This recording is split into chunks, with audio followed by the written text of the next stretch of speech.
Studies show that your attitude can have a greater impact on your success than your IQ. And we spend all kinds of time and money making sure the outside looks good, working out, wearing the latest fashions. But too often, we're not spending any time on the inside. A pretty face, perfect makeup won't hide being bitter on the inside. A bad attitude makes you unattractive. It overrides what's on the outside. Nobody wants to be around a sour, critical, condescending person. When you're kind, you draw people to you. When you're good-natured, friendly, opportunity will come your way. Your attitude is going to determine your altitude. It will determine how high or how low you go. Try being kind, friendly, good-natured. You'll not only enjoy life more, but you'll go further. But if you're sour, hard to get along with, bitter over disappointments, because you have a nose-down attitude, your life is going to go that direction. And sometimes we're discouraged over what we brought on ourselves. It's not the enemy, it's our attitude. All you have to do is make an attitude adjustment. You can't change other people. You can't change how you were raised. But one thing we can all control is our attitude. This is a choice that we have to make every day. If you're going to have a good attitude, you have to do it on purpose. If you're not proactive, if you don't choose the right attitude, then the wrong attitude will show up. I wonder what would happen in your life if you would make a small tweak. Instead of going to work sour, feeling unappreciated, you would show up with a smile, knowing that you're not working under people, you're working under God. That's what allows God to change things. What would happen in your marriage if you'd make a small attitude adjustment? Instead of being contentious, you'd start being friendly, loving, respectful, telling your spouse how much you love them, how blessed you are to have them in your life. Just a small adjustment. Or maybe you've had bad breaks. It's easy to get sour, go around with a chip on our shoulder, focus on what's wrong. Why don't you tilt it a little nose high? Yes, it was unfair, but I know God is my vindicator. God promised to pay me back double for the unfair things that have happened. It's what Joseph did. He was betrayed by his family, put in prison for something he didn't do. For years he was mistreated. But you never read where Joseph complained, where he slacked off. 13 years later, God vindicated him, made him the prime minister of Egypt. People may not be treating you right. It's a test. God wants to see, what are you going to do in the difficult times? Keep doing the right thing. Keep that song of praise in your heart. Do you understand? You can protect yourself from negativity. It's a real simple exercise to do. I do it every morning before I walk out the door. So I walk out as a positive person. The way you can put a coating around your mind is with one simple thing, gratitude. And start going over in your mind everything you have to be grateful for. The fact that you can walk, that's a blessing. The fact that you can see, think, that's another blessing. The fact that you can go and turn the key and call someplace home, that's another blessing. The fact that you have any measure of health, that's another blessing. I could give you 50 things you ought to be grateful for right now. I don't even know you. That's not just being positive. That's what allows God to show out in your life. And sometimes we wonder why we don't have joy, why everything's a burden, why we don't have any passion. It's because we're wearing the wrong coat. Let me give you a fashion tip. That coat of heaviness doesn't look good on you. That coat of self-pity is way out of style. What you didn't get, who left you, doesn't fit you anymore. Now do your part. Take off the coat of heaviness and put on a coat of praise. Thank you that what you started in my life, you're going to finish. Thank you that I haven't seen my best days. If you're going to go up, you have to make an adjustment in your attitude. You cannot have a defeated mentality and live a victorious life. Every day, we need to put on a fresh, new attitude. Yesterday's attitude will get old. If you don't start afresh and anew, then you'll bring all the negative from yesterday into today. Before long, you'll be negative, finding fault. I can't stand my job, Joel. Traffic is so bad. I'll never get well. You know what that is? An old attitude. They wonder why everything's a burden, why it's so heavy. It's their attitude. Every morning when you wake up, you need to say, Father, thank you for this day. Thank you that you surrounded me with favor. I'm grateful to be alive. I'm grateful for opportunities. Lord, I'm going to live this day to the full. You let go of yesterday's disappointments. You get your mind going in the right direction. I'm going to see the good today. I'm going to stay in faith and enjoy this day. Imagine if you wore the same clothes for 30 years.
Didn't clean them, they would stink.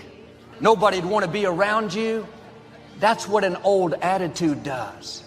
A sour attitude will keep you from being promoted. A stinking attitude will stop dreams from coming to pass. A bad attitude will follow you around.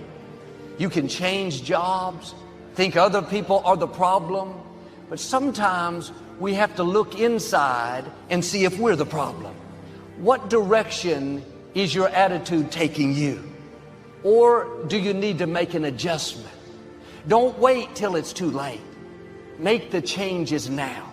Get rid of anything you know that's holding you back. That old attitude doesn't smell good. This couple moved into a new neighborhood. One morning while they were eating breakfast, the lady looked out the window and saw her neighbor hanging the wash on the line to dry. The wash was so dirty and so dingy. She said to her husband, that neighbor doesn't know how to wash. Week after week, she looked out this window and made the same comments about how dirty the laundry was. One morning, she looked out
window and the clothes were as clean and bright as could be. She called her husband in, said, look, she finally learned how to wash. I wonder what happened. The husband said, honey, I got up early this morning and cleaned our windows. Many times, how dirty our neighbor's clothes are depends on how clean our window is. The scripture says, to the pure, all things are pure. And if you're always finding fault, critical of your spouse, may I suggest your window is dirty? You're looking through a tainted filter. And at some point, we have to look in the mirror and say, maybe I'm the one that needs to change. Life is too short to live negative, sour, letting circumstances dictate our attitude. How high could you fly if you didn't have contaminants holding you back? Get up every morning, start putting on this fresh new attitude. This day is a gift from God. It is filled with possibilities, new ideas, new friendships. Let's make a list of the diseases of attitude that can wreck all your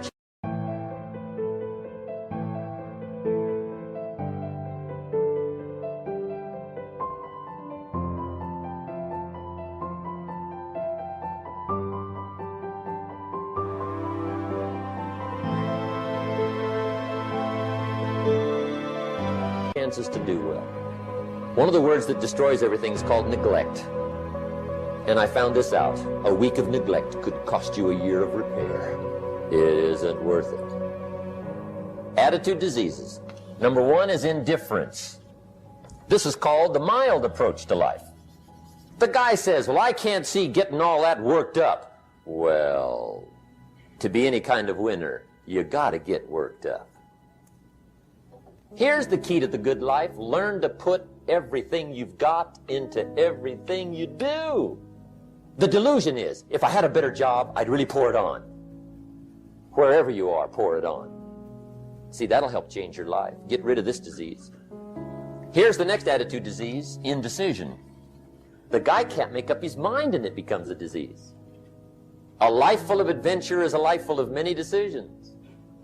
The ones that turn out to be wrong give you better experience to make better decisions. So shake off this disease, indecision. The next one is doubt. Doubt's like a plague, and one of the worst is self-doubt. You can imagine what damage that does to your future. So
here's the key. Turn this coin over and become a believer.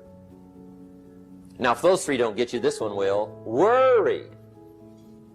I know how bad this one is. I used to have it bad. But I'll tell you what.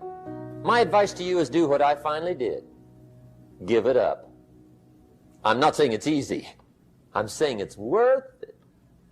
And I discovered you could live the most incredible life free of worry.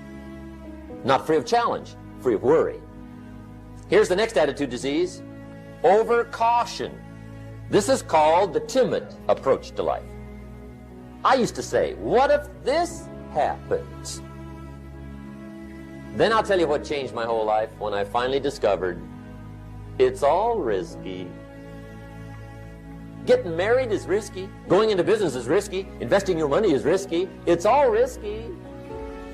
I'll tell you how risky life is. You're not going to get out alive. Don't ask for security. Ask for adventure. And see, it's not important how long you live. What's important is how you live. Step 1, wake up early, gonna rise with the sun. Step 2, get some good, some food in you. Step 3, think real hard about what you wanna be. Step 4, everybody just do your thing. Wake up, today's gonna be a good day. Wake up, today's gonna be a good day. Wake up, today's gonna be a good day. Wake up, today's gonna be a good day. Wake up, today's gonna be a good day. Wake up, today's gonna be a good day. Wake up, today's gonna be a good day. Wake up, today's gonna be a good day. Yo. Set your affirmations, aspirations. I got shit to do, the aftermath of preparation. Good food, good mood, blood in circulation. One step at a time, yeah, that's how you make it. Set a goal you control and the steps you take them. I try to pick one thought, have some concentration. And if I make a mistake, it's called education. I try to do this every day, call it replication. Wake up, today's gonna be a good day. Wake up, today's gonna be a good day. Wake up, today's gonna be a good day. Wake up, today's gonna be a good day. Wake up, today's gonna be a good day. Wake up, today's gonna be a good day. Wake up, today's gonna be a good day. Wake up, today's gonna be a good day. So life ain't easy, yo, I think there's a reason, though. Ups and downs, just like every different season, yo. Sometimes I'm high, other times I'm barely breathing, though. I always gotta fight and hide from the demons, yo. Negative thoughts are poison, they rot. Head full of flies, so here come the clouds. They'll never stop unless I can swap all the bad for the good in my head when I'm lost. Yeah, so I'ma fake it till I make it. Positive thoughts are overtaken, I got patience. One day at a time is how you operate a cadence. A flow, you grow, you show yourself a foundation. Stay away from all the shit that causes temptation. I know that I like to do it cause it's sensation. I live my life in my head like a narration. Don't expect greatness, do my best, man, I'll take it. Wake up, today's gonna be a good day. Wake up, today's gonna be a good day. Wake up, today's gonna be a good day. Wake up, today's gonna be a good day. Wake up, today's gonna be a good day. Wake up, today's gonna be a good day. Wake up, today's gonna be a good day. Wake up, today's gonna be a good day. Wake up early, gonna rise with the sun. Step 2, get some good, some food in you. Step 3, think real hard about what you wanna be. Step 4, everybody just do your thing.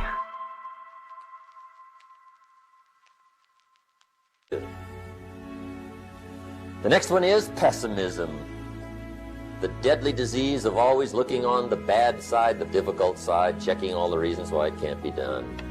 The poor pessimist leads an ugly life.